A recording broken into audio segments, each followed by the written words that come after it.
Halo Sobat Mania, kembali lagi di BRC Official. Ada kabar menarik nih mengenai PSM Makassar, tak jadi menggunakan Stadion Segiri, Samarinda, Kalimantan Timur, sebagai home base menjamu Persija Jakarta.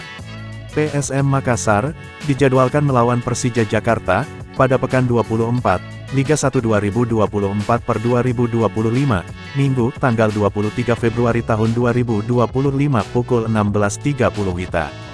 Namun, hingga H4, pertandingan PSM Makassar belum mendapat izin untuk menggunakan Stadion Segiri.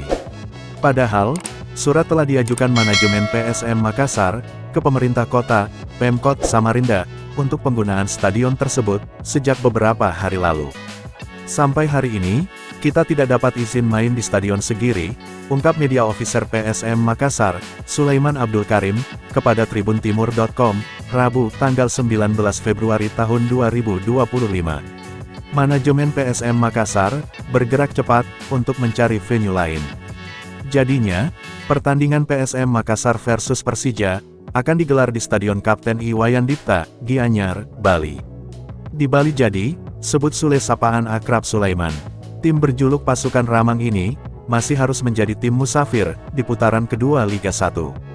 Penyebabnya, markas PSM Makassar, Stadion B.J. Habibie, Parepare, belum selesai pengerjaannya. Sementara Stadion Batakan, Balikpapan, Kalimantan Timur, yang sempat digunakan PSM Makassar terkendala LED. Lantaran, selama bermarkas di Stadion 40.000 penonton itu, PSM Makassar meminjam LED milik Borneo FC. Nah itu dia sobat untuk update kabar hari ini. Bagaimana pendapat kalian sobat? Tulis pendapat kalian ya sobat, dan jangan lupa like, komen dan subscribe.